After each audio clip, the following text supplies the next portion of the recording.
بسم اللہ الرحمن الرحیم۔ السلام علیکم۔ صدیوں پرانی بات ہے، ایک عظیم اور مصروف تجارتی شہر کے کنارے ایک نہایت امیر مگر بے رحم سوداگر رہتا تھا جس کا نام سکندر شاہ تھا۔ اس کے پاس بے شمار دولت، قیمتی خزانے اور بڑے بڑے قافلے تھے۔ اس کے استبلوں میں سینکڑوں گھوڑے، اونٹ اور خچر موجود تھے جو دن رات اس کا سامان ڈھوتے اور اس کی دولت میں اضافہ کرتے رہتے تھے، مگر سکندر شاہ کے دل میں رحم نام کی کوئی چیز نہ تھی۔ اس کا اصول بڑا سخت تھا، جو جانور کام کرے وہی زندہ رہنے کا حق رکھتا ہے اور جو کمزور ہو جائے وہ میرے کسی کام کا نہیں۔ اسی استبل میں ایک نہایت خوبصورت طاقتور سفید گھوڑا تھا جس کا نام برق تھا۔ برق اپنی رفتار، وفاداری اور طاقت کی وجہ سے پورے شہر میں مشہور تھا۔ جب وہ دوڑتا تو یوں محسوس ہوتا جیسے ہوا زمین پر اتر آئی ہو۔ سکندر شاہ اسے اپنے سب گھوڑوں سے زیادہ پسند کرتا تھا کیونکہ برق نے اس کی تجارت کو کئی بار تباہی سے بچایا تھا۔ مگر ایک دن قسمت نے پلٹا کھایا۔ برق پہاڑی راستے سے بھاری سامان لے جا رہا تھا کہ اچانک اس کا پاؤں پھسلا اور وہ پتھروں سے ٹکراتا ہوا ایک گہری کھائی میں جا گرا۔ بڑی مشکل سے اس کی جان بچی، مگر اس کی پچھلی ٹانگ بری طرح زخمی ہو گئی۔ جب زخمی برق کو واپس لایا گیا تو سکندر شاہ نے نفرت بھری نظر سے اسے دیکھا اور سرد لہجے میں بولا، یہ اب بیکار ہو چکا ہے، اسے شہر سے دور جنگل میں چھوڑ آؤ۔ میں ایک لنگڑے گھوڑے پر اپنا اناج ضائع نہیں کروں گا۔ خادموں نے حکم کی تعمیل کی اور برق کو ایک ویران میدان میں چھوڑ آئے۔ وہی برق جو کبھی شاہی استبل میں رہتا تھا، زخمی حالت میں زمین پر پڑا کراہ رہا تھا۔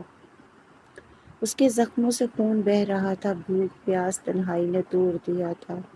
آسمان پر چکر لگاتے کوے اس کے گرد منڈلا رہے تھے، مگر اللہ جب چاہے اندھیروں میں بھی امید کا چراغ جلا دیتا ہے۔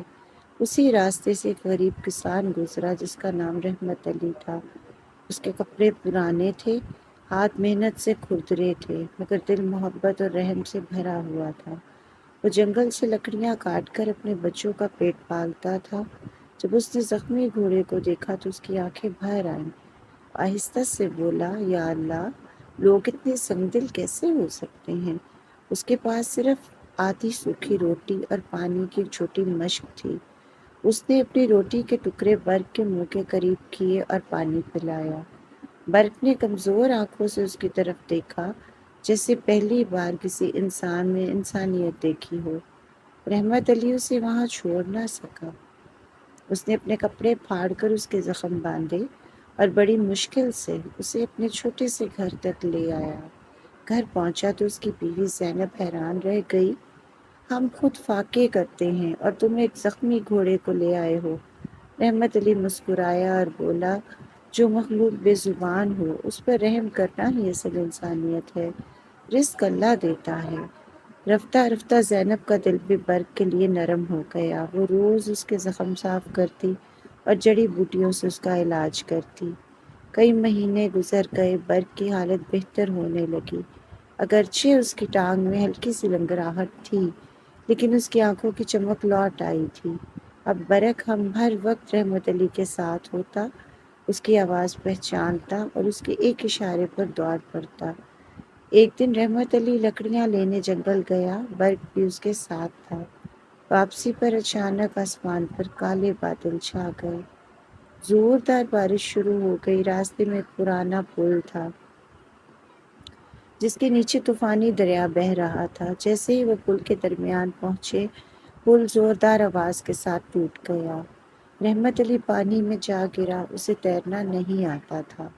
جب وہ بہتے پانی میں ہاتھ پاؤں مارنے لگا اور مدد کے لیے چیخنے لگا، برق کنارے تک پہنچ سکتا تھا، مگر جب اس نے مالک کی آواز سنی تو وہ اپنی جان خطرے میں ڈال کر رحمت علی کے کپڑے دانتوں میں پکڑے اور پوری طاقت سے اسے کنارے پر لے آیا۔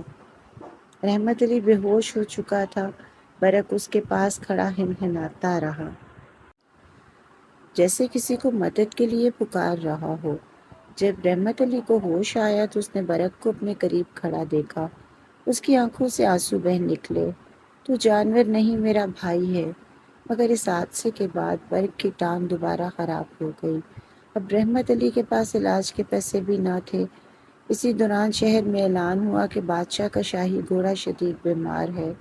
حکیموں نے بتایا کہ اس کے علاج کے لیے سنہری نیل گھاس درکار ہے جو صرف خوفناک کالے پہاڑوں کے پار اگتی ہے۔ جو شخص وہ گھاس لائے گا اسے بے شمار انعام دیا جائے گا۔ رحمت علی نے دل میں سوچا، اگر میں یہ گھاس لے آیا تو برق کا علاج کروا سکوں گا۔ اسی رات برق نے اپنے سمت سے زمین کو ریتنا شروع کی۔ رحمت علی نے وہاں کھدائی کی تو ایک پرانا صندوق نکلا۔ اس کے اندر ایک چمکتی ہوئی نیلی نال اور ایک پراسرار نقشہ موجود تھا۔ مگر قسمت نے ایک بار پھر امتحان لیا۔ سکندر شاہ کو اس راز کی خبر ہو گئی۔ وہ اپنے آدمیوں کے ساتھ رحمت علی کے گھر پہنچا اور زبردستی برق کو چھین کر لے گیا۔ رحمت علی ٹوٹ گیا مگر ہارا نہیں۔ رات کے اندھیرے میں وہ نیلی نال لے کر نکلا۔ نیلی نال عجیب روشنی دے رہی تھی، جیسے کوئی پوشیدہ راستے کی رہنمائی کر رہی ہو۔ وہ خاموشی سے سکندر شاہ کے استبل میں داخل ہوا۔ برق زخمی حالت میں بندھا ہوا تھا۔ رحمت علی نے اس کی زخمی ٹانگ میں وہ نیلی نال لگا دی۔ جیسے ہی آخری کیل ٹھونکی گئی، حیرت انگیز روشنی پھیل گئی۔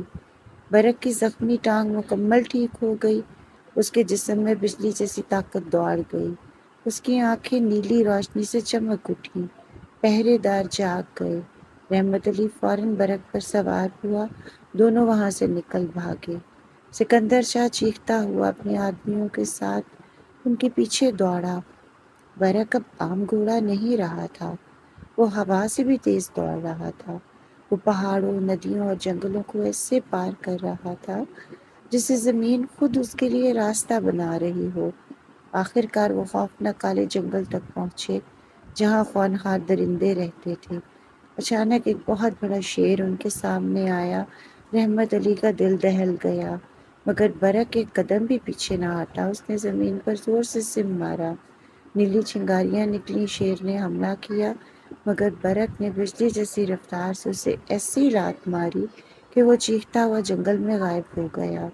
کئی خطرناک راستوں سے گزرتے ہوئے آخر کار کالے پہاڑ کی چوٹی تک پہنچ گئے، جہاں سنہری نیل گھاس ستاروں کی طرح چمک رہی تھی۔ رحمت علی نے گھاس حاصل کی اور واپس شہر روانہ ہو گیا، مگر شہر کے دروازے پر سکندر شاہ اپنے سپاہیوں کے ساتھ پہلے ہی موجود تھا۔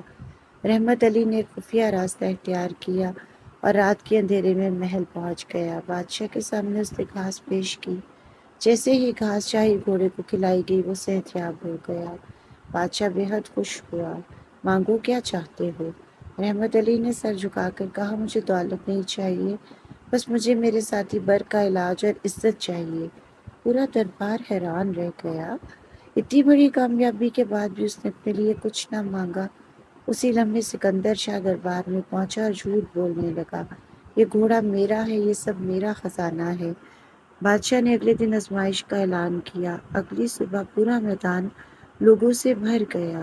پہلے سکندر شاہ نے برق کو بلایا، آؤ برق، مگر برق اپنی جگہ سے نہ ہلا۔ جب سکندر شاہ قریب آیا تو برق نے غصے سے زوردار لات ماری اور وہ زمین پر گر پڑا۔ پھر برق سیدھا رحمت علی کے پاس آیا اور اپنا سر اس کے کندھے پہ رکھ دیا۔ میدان تالیوں اور نعروں سے گونج اٹھا۔ بادشاہ سمجھ گیا کہ اصل مالک کون ہے۔ سکندر شاہ کو اس کے ظلم، جھوٹ اور لالچ کی سزا دی گئی۔ رحمت علی کو عزت، دولت اور زمینیں دی گئیں، مگر رحمت علی نے وہ دولت اپنے لیے نہیں رکھی۔ اس نے غریبوں کے لیے کنویں بنوائے، مسافروں کے لیے سرائے تعمیر کی اور یتیم بچوں کی مدد کی۔ وقت گزرتا گیا۔ ایک دن وہ نیلی نال اچانک غائب ہو گئی، جیسے اس کا مقصد پورا ہو گیا ہو۔ پھر وہ دن بھی آیا جب برق بوڑھا ہو گیا، اس کی رفتار دھیمی پڑ گئی۔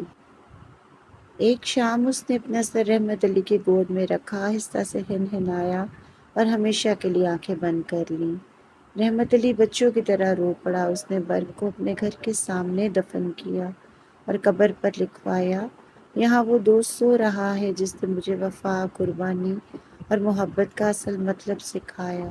لوگ دور دور سے اس قبر کو دیکھنے آتے، اپنے بچوں کو یہ سبق دیتے کہ جو انسان بے زبان مخلوق پر رحم کرتا ہے، اللہ اس کے لیے ناممکن راستے بھی کھول دیتا ہے۔ اور سکندر شاہ کہتے ہیں، اپنی باقی زندگی اس نے زخمی جانوروں کی خدمت میں گزار دی، کیونکہ اسے دیر سے ہی صحیح سمجھ آ گیا تھا کہ طاقت دولت میں نہیں، رحم اور وفا میں ہوتی ہے۔ اگر آپ کو یہ کہانی اچھی لگی ہو تو اپنی رائے کا اظہار کمنٹ میں ضرور کیجیے گا۔ اللہ پاک ہم سب کا حامی و ناصر ہو، آمین ثم آمین۔ جزاک اللہ۔